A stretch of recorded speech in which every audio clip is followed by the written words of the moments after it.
All right, Shalom, Makim. It's a high spirit wind lawyer of the GMS Mississippi camp, giving our honor and glory to the Heavenly Father, Yahweh Bahashim Shai, Bahashim Hakodash.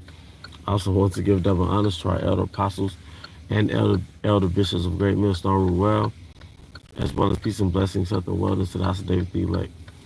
All right, today I want to go into a topic. Um, some like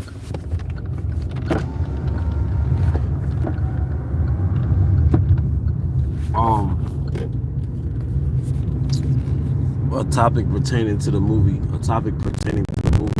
Sinners. All right, starring Michael B. Jordan, along with other prominent actors and actresses. Okay, I thought it was a pretty good movie. You know, I was entertained, but I also saw little gems in the movie. It was directed by Ryan Coogler.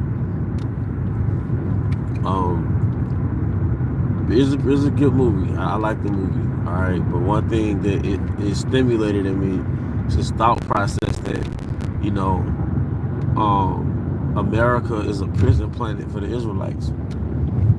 America is a prison planet for the Israelites. All right, and I'm quite sure I know Elder Manata Zakba did a lesson on a review on it. At that time, I didn't watch it because it said spoiler, and I wanted to see the movie first, and then watch this video. But long story short, just my quick take on it, man. It just what it sparked in me was the fact that America's a prison planet.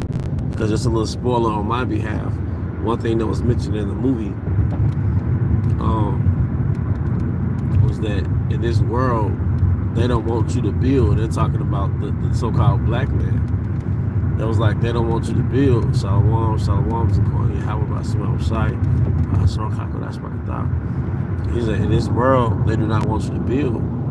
They don't want you to have anything. And I thought about Black Wall Street. And I was talking to the brothers. We was talking to each other amongst each other about this topic. And the topic was, you know, we got underwater towns in America. I think it's in Georgia.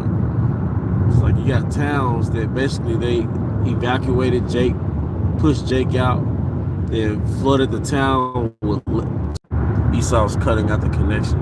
Everybody knows about the most prominent district that we had, which is Black Wall Street, but we had that all over America. Right? There was a book called The Miseducation of the Negro by Carter G. Woodson. And I think that book was written like in the 1930s, around that era.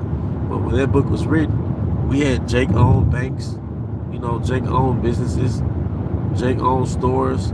We had more then than we do now, showing you that there's systems put in place to where Jake doesn't build. All right, there are systems put in place to where Jake cannot build. All right, if we had Jake owned things during Jim Crow, during segregation, then integration, what happened? We lost our independence, the little independence that we had in America, man. And a lot of Jakes don't understand that America is a prison planet. And yeah, you could give this one basketball player $10 million contracts, just one football player $2 million contracts, but most of them have a mindset to escape the hood. Why do you have a hood to escape from anyway? Why is always that narrative, I want to get my mama out the hood or my family out the hood? Why do most Jakes come from the hood?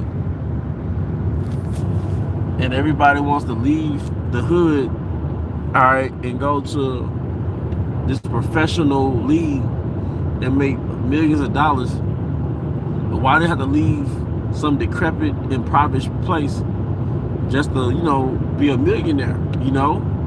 Like, why were you in a decrepit, impoverished place anyway? And why is it the same story for Jake? You know, that's where the systemic oppression comes to mind. All right, can you as an individual, get a trade or get into the right field and make 6 figures a year? I believe you can.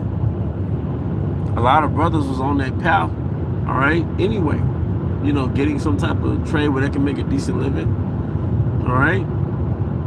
Some brothers might have been in a professional league, all right?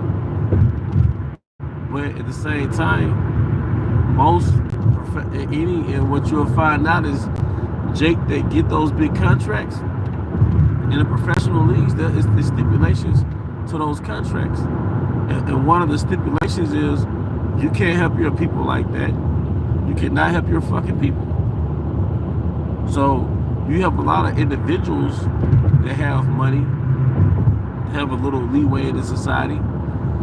But Esau is going to set it up to where you can't help your people. It's a prison planet for the Israelites. And when I mean Israelites, when I say Israelites, I mean the so-called black, Hispanic, and Native Americans, man.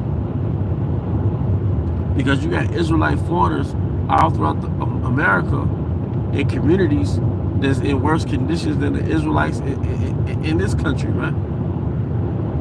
The gypsies of Bulgaria, those are Israelites, man. Right? These gypsy communities throughout the world, in a lot of cases, they're living in shit. They're living in slums. They're living in leftover landfills. They're living in just in crappy situations. But they are the Israelites. Most likely the Northern Kingdom, you know? Well, it's just certain things that were said in the movie that reminded me this is a prison planet, man, for the Israelites. It is my own take and my own opinion. The movie Sinners, on one angle of it, one side of it, it reminds me of the Israelites, because the Israelites were in America because of sin. And they showed Gad, they showed Judah, they showed the Irish, which were basically Israelite foreigners. But the movie was called Sinners, but it reminded me of the 12 tribes of Israel being in America because of sin. This is the nation that's sin. Only one nation can sin. All right? Now, within the movie, it was actually, adultery going on and things of that nature, but just the title alone, it reminded me of just how you have the scarlet letter, A for adultery. All right? The movie spiritually was called Sinners, in my opinion, because that's the name of that's the title that was placed on the Israelites, which caused them to be kicked out of the land and sent to America. All right, and it was heavy that the movie took place, all right, in Clarksdale, Mississippi, which is the Mississippi Delta. All right, that's where slavery took place. Gad has a heavy presence in the state of Mississippi. All right, Mississippi used to be called Choctaw Land or Choctaw Nation. Okay, I found out I was told there was reservations in Madison, Mississippi. All right, but Mississippi used to be referred to as Choctaw Nation, and Gad was pushed out of Mississippi, just like how Reuben was pushed out of the Florida Everglades, man. All right, but you still have Gadite reservations in Mississippi. But they show Gad in Clarksdale, Mississippi. All right, they showed the Klan. The Klan had a heavy presence in that Jim Crow era in Mississippi, and they still exist in Mississippi. All right, but more so through the government. Okay, the Delta is, as you can see, they showed cotton fields because that was the era of sharecropping. I think 1939, in which the movie took place. But cotton was the white gold of the South. By 1865, there was more billionaires in Natchez, Mississippi than anywhere else in America, man. All right? And even to this day, the Delta in Mississippi is a source that Esau, he orients himself in that area, man. All right? Because that cotton is spent off the economy. Okay? That's the recap, man. A couple things that I got out of the movie, and I want to see other brothers' reviews as well, because I know it's some things that went over my head. The brother might have picked it up. The brother might have picked it up and did a review on it,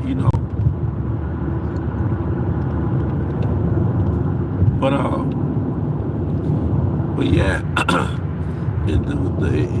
there was mentioned the vampire actually mentioned in the movie. He was like, come with us. In this world, they don't want you to build. They don't want you to have any, community. They don't want you to have any fun. But he said build. And I thought about it like, his sisters put in place where Jake doesn't build. And also in the movie, they showed you how they had a chain gang out there where Jake was digging a ditch or something, man. And basically after slavery, Esau was finding ways. He created more ways to enslave Jake in a roundabout way, which was through that prison industrial complex. So they showed you a lot of Jakes was prisoners that were still basically in slavery doing, servantine work through that chain gang, man. Modern day slaves. So there's a lot that they showed in the movie, man. Nonetheless, it was an overall entertaining movie. Yeah, man. Jake, some niggas will think they're not in slavery. Keisha definitely thinks she's not in slavery. All the damn parking she be doing. Or Keisha might own a business. She might own a nail salon. And she doesn't even know that because of feminism, she basically bought out her race. Because, yeah, you either got this welfare hustle, or you got your degrees, or you got some type of entrepreneurship, but it came at the expense of your nation. I know you don't give a damn about it, but you basically bought out your race. It was a buyout. You bought out your race, man. Just like over there in Japan, they're having a crisis because they're not creating enough families anymore. Because the women have really fell for feminism in the sense that they put their career before helping build a family. So they really bought out their nation. It was like a buyout, man. They bought out their race. So the women over there as individuals, they might have their career, they might have their independence, but their race is basically in a crisis. Same thing in America, worse in America. Eve taps into that college world hard, man. She taps into that college world hard. But in her fertile years, she's chasing a degree, all right, dealing with multiple sexual partners, and she'll have this liberty in Egypt, but look at her race, man. It was a buyout. But like I said, the movie centers, it shows you that it was systemically oppressed, man. It doesn't make sense for Jake to have had more as a nation, as a race, 100 years ago. Here we are in 2025, and Jake, hey man, Jake just, drive trucks. You got Jakes that, are engineers and all that, but as a nation, as a collective, Jake is failing, man. Jake is doomed.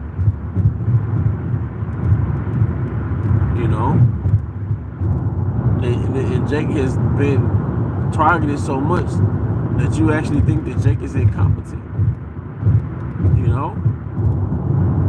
No, he just been targeted, man. But that's pretty much the point, Hope brothers go out and watch the movie or live stream, stream the movie or whatever. But, that's just my take on it. But with that, I hope you brothers and sisters were edified. Once again, I want to give all honor and glory to Yahweh Bahashim Hashai, Bahashim Hakadosh. I want to give double honors to our elder apostles, elder bishops, great wisdom, well, peace and blessings to the wellness of the house of David, the elect. Baba Ball, come to Shalom, Shalom.